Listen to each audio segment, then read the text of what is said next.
안녕하십니까. 반도체 소식을 전하는 고독달팽이 김석준 소장입니다. 사실은 오늘 영상은 어제 화요일 날 미리 녹화를 해놨었고요. 오늘은 오전에 제가 SK 하이닉스 용인 원산면 현장에 와 있습니다.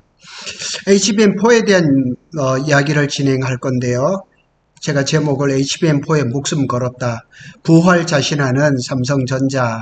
뭐 이렇게 얘기가 나와 있지만은 이미 SK 하이닉스는 지난 3월 달에 12단 HBM4를 만들어서 엔비디아의 콜 테스트가 진행 중이죠. 적어도 지금쯤이면 삼성전자도 HBM4를 시제품이 나와야 되지 않겠느냐. SK 하이닉스보다 더 성능 좋은 HBM4를 만들어서 엔비디아의 콜 테스트를 진행을 해야 되지 않을까 하는 그런 생각도 있습니다. 삼성전자가 HBM4에 목숨을 건다는 표현은 다소 과장된 섞여 있는 말이긴 하지만은 핵심적으로 보면 HBM4는 삼성전자가 차세대 이제 메모리 경쟁력 확보에서 매우 중요한 그런 문제입니다. 만일 HBM4에서 SK 하이닉스를 역전하지 못한다 그러면 사실은 수년 동안 삼성이 메모리 반도체에서 2등이 아니라 3등으로 쳐져 버리는 그런 불상사가 있을 수도 있습니다. 그리고 또 HBM 시장은 지금 더 심각한 게 뭐냐면 TSMC하고 SK 하이닉스, 그 다음에 엔비디아, 그 다음에 또 마이크론 이렇게 경쟁이 너무 심화되고 있는 가운데 HBM4에서 반전의 계기가 나오지 않는다면 사실 힘듭니다. 여러 가지로 어렵습니다. 하여튼 언론에서는 신문에서는 HBM4에 대해서 장밋빛 전망을 많이 하고 있지만은 사실은 어려운 게 맞습니다. HBM4가 왜 중요하냐? 삼성전자가 HBM3E에서까지 지금 다 실패를 하고 지금 코어를 통과를 못하고 있으니까 HBM4에서 역전을 한다고 삼성에서 뭐 수도 없이 얘기를 했으니까요. 엔비디아라든가 AMD라든가 구글, TPU 등 AI 칩이 고대역 폭 메모리를 요구를 하고 있어요.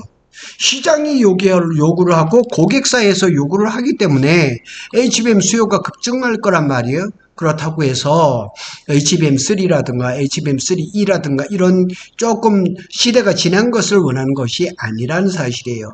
엔비디아의 뭐 H100이라든가 H200에 대부분 SK 하이닉스가 탑재가 되면서 독점을 해버렸죠. 그래서 지금은 더 높은 성능, 더 낮은 전력, 더 높은 수율, 이걸 확보를 하는 게 HBM4의 주도권을 찾을 그런 핵심 포인트란 얘기예요. 그래서 오늘은 들어가기 전에 먼저 HBM4에 대한 얘기를 먼저 한번 해보고 본론으로 한번 들어가 보겠습니다. 삼성전자의 HBM4의 이제 전략을 본다 그러면 쿨링, 발열, 똑같은 문제죠. 발열이 생기니까 쿨링을 해야 되겠죠. 그래서 지금은 이 AI GPU 그 데이터 센터는 지금 그 열이 너무 많이 나기 때문에 지금 에어컨의 약 40%가 열을 식히는 데 사용을 하고 있거든요. 그래서 쿨링하고 발열 문제를 어떻게 해야 될 건가. 그래서 첨단 TSV, 실리콘 관통 전극 1단에서부터 12단, 18단까지 데이터의 엘리베이터를 하는데 거기에서 발열이 발생하니까 그거를 좀 개선을 하겠다. 그런 것도 있지만은 D램 자체에서 발열 문제를 획기적으로 개선하는 것도 중요한 겁니다. 엔비디아의 혹독한 검증, 참 검증이 힘듭니다. 그래서 삼성전자는 자체 검증 시스템을 강화한다 이렇게 얘기를 합니다. 수율 개선 및 미세 공정에서 우위를 확보하기 위해서 EUV 공정을 도입한다 이미 했습니다. 삼성전자는 원A, 원B, 원C는 아직 대량 생산이 안 돼 개발 단계지만 당연히 EUV로 아마 그 D램을 생산을 할 겁니다. TSMC하고 협력 중인 SK 하이닉스와 경쟁에서 이기려면 파운드리가 또 잘해야 됩니다. 그래서 SK 하이닉스는 파운드리가 없으니까 TSMC한테 전적으로 맡겼죠. 그래서 이 패키징이 아마 또 치열한 경쟁이 일어날 것이라. 또 이것뿐만 아니에요. 엔비디아는 한 업체의 물량을 몰아주지 않습니다. 그리고 이미 SK 하이닉스라는 독점하고 있는 업체가 있기 때문에 품질을 다 인정받았죠. 물량도 잘 나오죠. 수율도 잘 나오죠. 그러는 SK가 있기 때문에 절대로 물량을 삼성한테 많이 주지는 않을 거예요. 또 한 가지, 가격도 후하게 안 쳐줍니다. 그래서 삼성전자가 HBM4를 성공을 한다 해도 독점적인 지위를 얻기는 어려워요.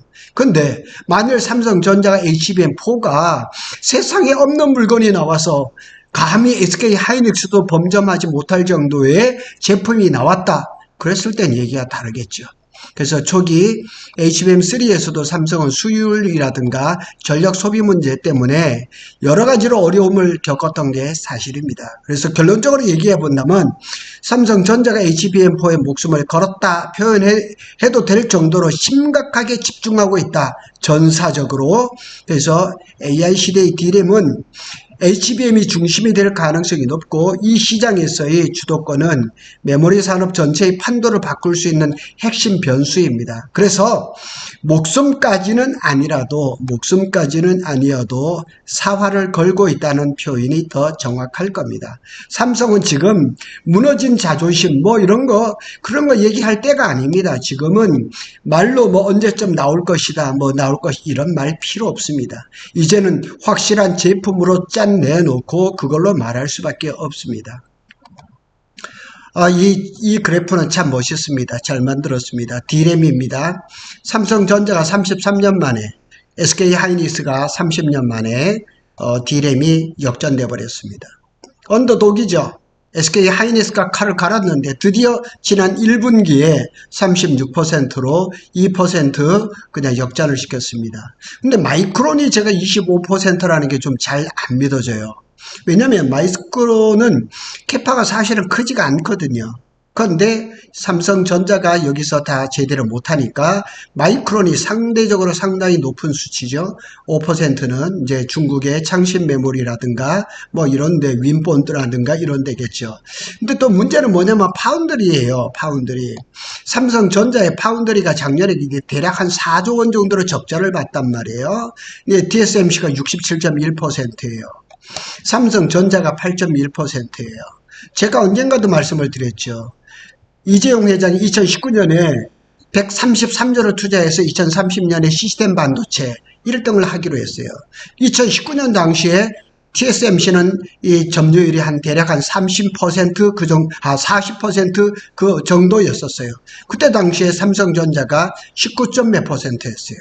그래서 곧 20%가 되겠다. 133조가 투자가 되면 2030년에 1등이 될 것이다. 이렇게 예상을 했는데 예상이 완전히 벗어나 버리고 10% 이상을 깎아먹어 버린 거예요. 지금 이 중국의 SMIC가 5.5%를 지금 치고 들어오고 또 다른 업체가 있거든요. 그래서 까딱하면은 지금 삼성전자가 중국의 파운드리 업체한테 2위 자리를 내놓을지도 모르는 거예요. 심각한 상황에 빠져 있는 거예요.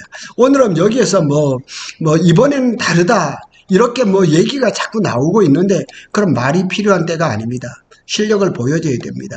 파이낸셜 뉴스가 굉장히 긍정적으로 삼성에 대해서 얘기를 했지만은 사실은 긍정적이지가 않습니다. 진짜 목숨을 걸어야 되는데 정말 삼성의 D램 하는 파트라든가 HBM을 만드는 파트에서 진짜 목숨을 걸고 전사적으로 달겨들고 있는지 정말 의문이 가는 거죠. 적자를 겪고 있는 파운드리 사업부는 주요 장비사와하고 접촉을 늘리면서 반전을 하겠다고 그래요. 성숙 공정, 레거시 공정이죠. 자동차 칩이라든가 여러 가지 좋은 소식이 조금씩 들리는 것 같아요. 그렇지만은 원하는 수율이 나올까? 그래서 지금 앞에도 제가 말씀을 드렸지만은 수율도 원하는 수준에 나올 것으로 관측된다. 이런 말을 지금 시장에서 안 통합니다. 그래서 어떤 업계 관계자가 최근 주요 임원들이 직원들을 대상으로 격려하는 자리를 만들었고 HBM4는 수율이 잘 나오고 있다고 언급을 했다고 얘기를 합니다. 그런데 여기에 보면은 당장 HBM3의 양산이 어려운 상태지만 HBM3E도 양산이 어려운 상태라는 얘기예요. 근데 차세대 제품이 기대감이 있다? 세상에 이런 말이 있을 수 있을지는 제가 잘 모르겠어요. 그런데 여기에 파이낸셜 뉴스 중에 가운데 하나 눈길이 딱 뜨는 게 뭐냐면 엔비디아 요구에 맞춰 성능을 극대화한 HBM3E 개선품 개발 착수를 했어요. 양산에 나서겠다고 공언을 했지만 잘 보세요. 관련 장비 수백 대 가량이 현재 가동되지 않고 멈춰 있는 것으로 파악된다. 그러니까 우리가 기대를 자꾸 접는 거예요. 그러니까 말로는 아니면 삼성의 홍보실에서 이렇게 자꾸 신문사에 자꾸 이렇게 뿌리는 건지 모르겠지만은 HBM3 개선 제품을 양산을 하겠다고 공언을 했지만 관련 장비 수백 대 가량이 현재 가동되지 않고 멈춰 있는 것으로 파악됐다 그러니까 뭘 믿으라는 거예요. 믿을 방법이 없잖아요. 우리가 믿어주고 싶어요. 정말 믿어주고 싶지만은 지금 나오는 기사들 보면은 그게 아니라는 사실이죠. 파운드리 사업부에도 보면 여기에 보면 머티리얼즈라든가 어플라이드 머티리얼즈라든가 이게 평택에도 고덕에도 있습니다. 도쿄 일렉트론도 여기에 있죠. 주요 이제 반도체 장비사들의 접촉을 늘리면서 선단 제품 이제 성능도 향상을 집중을 하고 있다 그럽니다. 그런데 파운드리는 제가 봐서는 올해 2분기부터 이제 적자를 면해서 흑자로 넘기겠다 그랬는데 그거는 조금 섣부른 그건 그거 같고요. 아마도 한 3분기 부터는 조금 더 좋아지지 않을까 이렇게 생각이 됩니다. 그래서 미국의 퀄컴하고는 이미 계약을 했습니다. 그 다음에 엔비디아하고 수주를 이제 총력을 다하고 있는데 여기에서 어떤 결과가 나올까 조금 궁금하지죠. 엔비디아도 TSMC 단일 공급망에 의존하는 것은 이제 부담이 크죠. 그래서 코드명 미모 수주를 위해서 프로젝트를 핵심 인력을 계속 투입하고 있다고 얘기를 합니다. 그래서 삼성전자가 파운드리에서 잘 해야 됩니다. 욕을 먹더라도 잘 해야 되죠.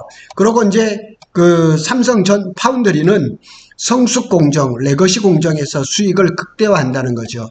자, 삼성 파운드리는 레거시에서 70%의 수익을 올리는데요. 이 레거시 공정에서 수익을 올려가지고 첨단 공정, 선단 공정에 투자하는 것이 삼성의 공식이란 말이에요. 그러니까 삼성전자가 성숙 공정에서 이제 파워라든가 성능이라든가 원가 경쟁력이라든가 이런 걸 끌어올려야 되는 거예요. 그래서 자동차 칩이라든가 전력 반도체라든가 이런 중심으로 해서 고객 확보에 주력을 해야 된다는 얘기죠. 제가 한 가지 이제 좀 기대를 거는 거는 이 작년 연말에 이제 한진만 미주 총괄이 삼성 파운드리 사업 부장에 취임하고 난 다음에 중국의 레거시 파운드리 업체를 접촉을 한다든가 제가 또 다시 말씀을 드리지만 중국의 파운드리 팹리스 업체가 3,000개입니다. 우리나라의 팹리스 150개입니다. 그러니까 이 한진만 파운드리 사장이 중국을 공략을 하고 있는 거예요. 레거시 파운드리를 하고 있는 거예요. 중국에도 뭐 SMIC라든가 또 몇 개의 파운드리 회사가 있지만은 아무래도 삼성보다 못하니까 아주 작전을 잘 짠 것 같아요. 성숙 노드 사업은 선단 노드의 사업화에 필요한 시간과 자원을 지원할 수 있는 중요한 사업. 제가 좀 전에 말씀을 드렸잖아요. 삼성 파운드리는 이 성숙 노드, 레거시 노드에서 전체 수익의 70%가 나온다니까요. 거기서 돈을 마련해서 첨단에다 투자를 해야 되는 거죠. 그래서 추가 고객 확보에 온 힘을 기울여야 한다. 맞는 얘기죠. 파운드리도 지금 죽을 똥 살 똥 노력을 해야 되고요. HBM은 말할 것도 없는 것입니다. 죽을 각오로 해야 되는데 과연 이 관료화된 삼성전자의 직원들이 그렇게 정말 밤잠을 안 자고 이 HBM4를 이 그림에 있잖아요. 이거 AI가 그린 거예요. 제 GPT가 제가 요구를 했어요. 삼성이 HBM4에 목숨 걸었다. 이 이미지를 좀 만들어 달라고 할 때는 이렇게 만든 거예요. 이렇게 정말 직원들이 나서서 진짜 휴일을 반납하고 퇴근도 반납하고 철야를 무릅쓰고 좀 이렇게 해서 HBM4에서 제발 좋은 성적이 나왔으면 좋겠다 하는 생각이 듭니다. 구독 달팽이는 삼성전자와 SK하이닉스의 반도체 소식을 빠르게 전해드리겠습니다. 구독, 좋아요는 저에게 큰 힘이 됩니다. 감사합니다.